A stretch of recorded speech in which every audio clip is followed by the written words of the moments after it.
In the spring of 1945, Germany was nothing more than a smoldering wasteland. Entire cities had been reduced to rubble. Families wandered homeless through the streets, and the Nazi regime that once promised a thousand-year Reich had collapsed in less than 12. The war in Europe was finally over, but peace was fragile and uncertain. Out of the ruins of Hitler's empire, a new conflict was already taking shape, one that would not only divide Germany, but divide the world for nearly half a century. Why did Germany, the very heart of Europe, split into two opposing nations, West Germany and East Germany? Why did former allies who had fought side by side against Hitler suddenly turn into bitter enemies, using Germany itself as their first battlefield? And what did this division mean for the millions of Germans caught in the middle of a struggle they did not choose? The story of Germany's split is not just about borders or treaties. It is about ideology, power, fear, and survival. By the end of this video, you will understand exactly how Germany was carved in two, why the Cold War began in Berlin, and why this division shaped the modern world we live in today. To see how it all unfolded, we must begin at the very moment Germany collapsed in 1945. Germany in ruins, the aftermath of World War II. When Nazi Germany surrendered in May 1945, the country was devastated on a scale that is almost impossible to imagine today. Years of relentless bombing by the Allies had destroyed entire cities. Dresden, Hamburg, and Cologne were flattened. Berlin itself was a ruined shell. Over 20% of all German housing was gone. Millions of civilians were left homeless, forced to survive in cellars, makeshift shelters, or among the ruins. Food was scarce. In some areas, people survived on rations of less than 1,000 calories a day, barely enough to sustain life. Hunger, disease, and desperation became daily realities. In addition, millions of German soldiers were prisoners of war, and millions of refugees from the East were pouring into what remained of the country. It was a humanitarian disaster on an almost unimaginable scale. Into this chaos came the victors. The Allies, the United States, the Soviet Union, Britain, and later France assumed control of Germany. But Germany was not to remain a sovereign state. Instead, the country was divided into 4 occupation zones, each administered by one of the Allied powers. Even Berlin, although it lay deep inside the Soviet zone, was also split into 4 separate sectors. On paper, the Allies agreed that their occupation was temporary. They claimed they would work together to disarm Germany, prosecute Nazi leaders, rebuild the economy, and eventually allow the German people to govern themselves again. For a brief moment, it seemed that Germany might be rebuilt as a single, united nation. But beneath this surface cooperation lay deep suspicion and conflicting visions for the country's future. The United States and Britain hoped to create a democratic Germany that could contribute to European stability and economic recovery. The Soviet Union, however, had a different priority. Having suffered enormously during the war, with over 20 million lives lost, Stalin wanted absolute security. That meant keeping Germany weak, extracting reparations, and ensuring it would never again be a threat to the Soviet Union. This clash of visions would soon transform Germany from a defeated nation into the central stage of the Cold War. The Allies' agreement and hidden tensions. The seeds of division were planted even before the fighting ended. In February 1945, as the war was entering its final stages, Allied leaders Franklin Roosevelt, Winston Churchill, and Joseph Stalin met at the Yalta Conference. They agreed to divide Germany into zones of occupation and to jointly administer Berlin. The plan looked cooperative on the surface, but the details already revealed serious differences. Roosevelt and Churchill hoped to rebuild Germany on democratic principles, integrating it into the wider world economy. Stalin, on the other hand, insisted that Germany must pay heavy reparations to compensate for the Soviet Union's staggering losses.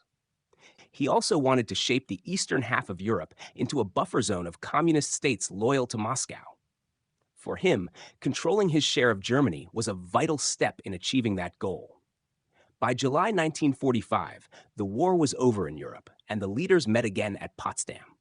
But now Roosevelt had died and been replaced by Harry Truman, while Churchill had lost his election and was replaced by Clement Attlee. These changes brought a tougher stance from the West.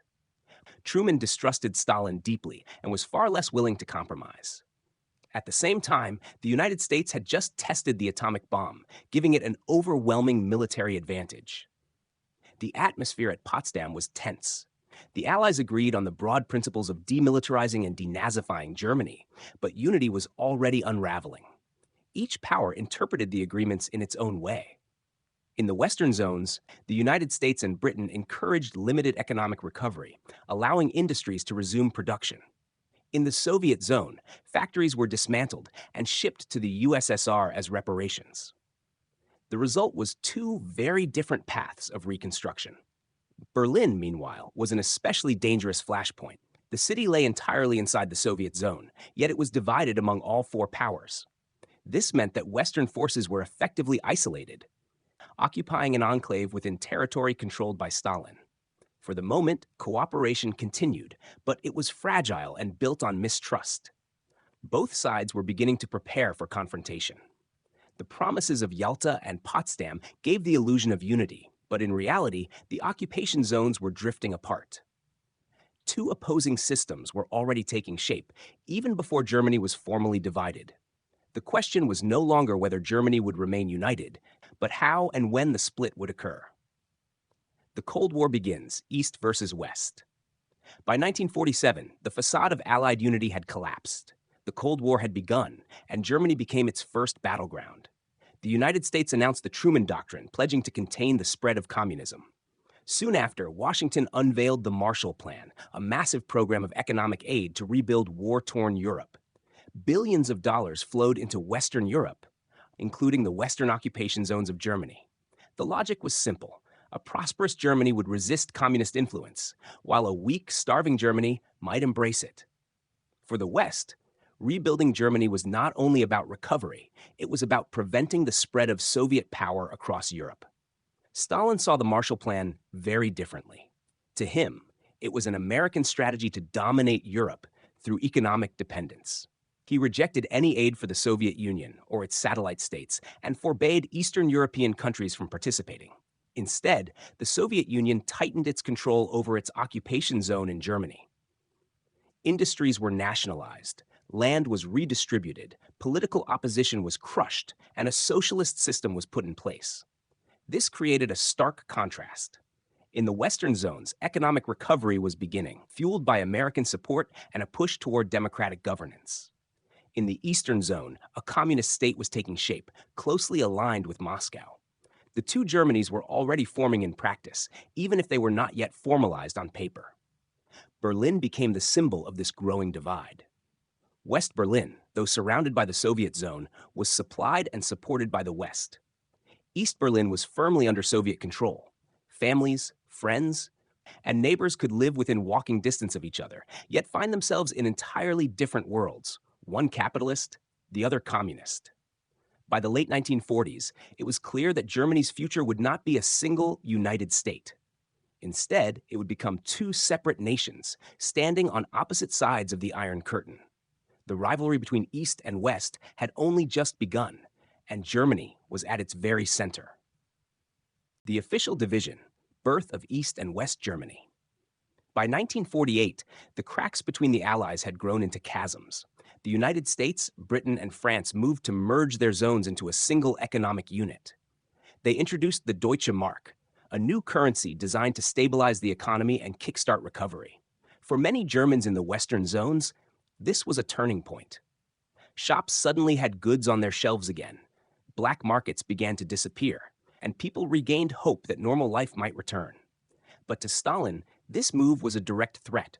A strong West Germany, backed by American money, was the last thing he wanted. His response was bold and dangerous: the Berlin blockade. In June 1948, Soviet forces cut off all road, rail, and canal access to West Berlin, attempting to starve the city into submission and force the Allies out. Instead of retreating, the Western Allies launched the Berlin Airlift, an extraordinary operation that kept West Berlin supplied entirely by air for almost a year. Day and night, American and British planes landed every few minutes, delivering food, coal, and medicine. By the time the blockade ended in May 1949, over 2 million tons of supplies had been flown in. The airlift was not only a logistical miracle, it was a political triumph. It showed that the West would not abandon Berlin, no matter the cost. The blockade also made something else clear. Germany could no longer be governed as a single nation. The cooperation of the occupation years was over. In May 1949, the three Western zones officially united to form the Federal Republic of Germany, better known as West Germany. Its capital was established in Bonn, and it adopted a democratic constitution influenced by American and Western European ideals. The new state was integrated into Western alliances and quickly became a symbol of capitalist success. Just a few months later, in October 1949, the Soviet zone responded by establishing the German Democratic Republic, or East Germany. Its capital was East Berlin, and it was built firmly on socialist principles under the tight control of the Communist Party. Germany was no longer one nation but two, each backed by a global superpower, each claiming to be the rightful Germany. The line that divided them was more than just a border. It was the front line of the Cold War itself. Life behind the Iron Curtain.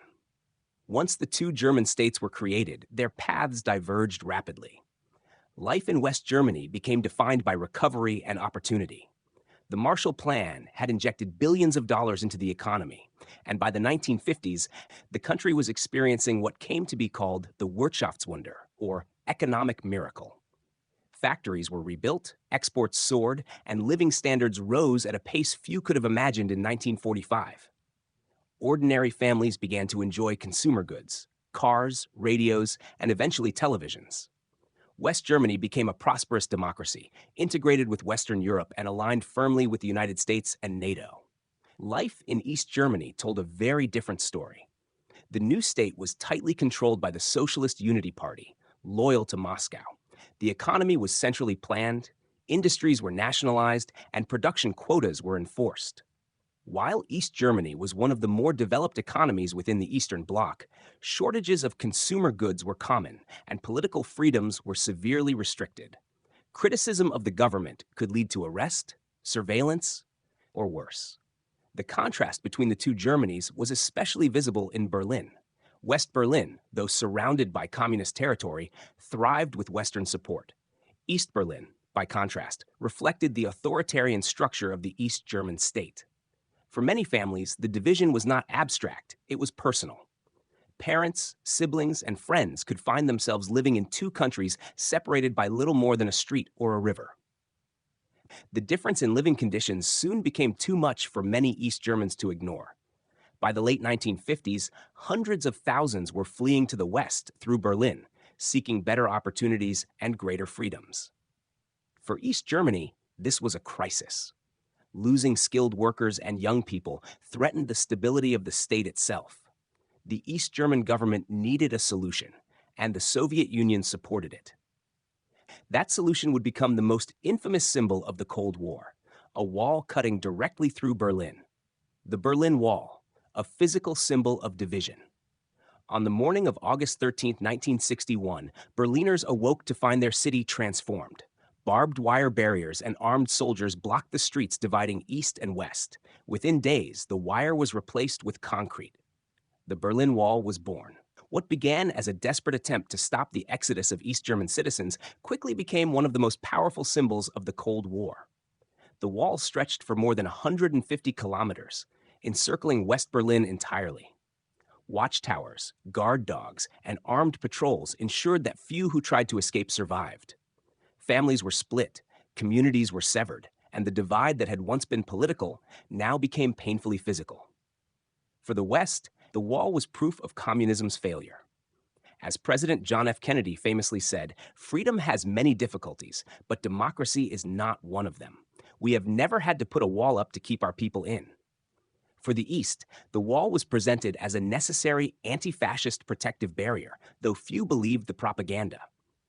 The Berlin Wall did succeed in halting the mass defections, but it also cemented the image of Germany as a nation divided. It stood not only as a literal barrier between East and West, but also as a reminder of the ideological gulf that defined the Cold War. Conclusion: the legacy of division. By the early 1960s, Germany was no longer a question mark on the post-war map. It was two distinct states, representing two clashing ideologies. West Germany grew into a prosperous democracy, closely tied to Western Europe and the United States. East Germany became one of the Soviet Union's most important satellites, rigidly controlled and heavily surveilled. The division of Germany shaped global politics for decades. Berlin became the symbol of the Cold War, the place where East met West in its starkest form. Families remained divided, opportunities unequal, and mistrust deepened. Yet the story of Germany's split also carried within it the seeds of its eventual reunification. The wall that went up in 1961 would one day come crashing down, and the country that was broken in two would eventually be whole again. But that part of the story belongs to another chapter of history. For now, the division of Germany after World War II remains one of the most striking examples of how peace can turn into rivalry, how allies can become adversaries, and how the fate of a single nation can shape the destiny of the entire world. If you've enjoyed this deep dive into how Germany was split into East and West, don't forget to like this video, subscribe to the channel, and hit the notification bell so you won't miss our upcoming explorations into the Cold War, the fall of the Berlin Wall, and the untold stories that shaped our modern age.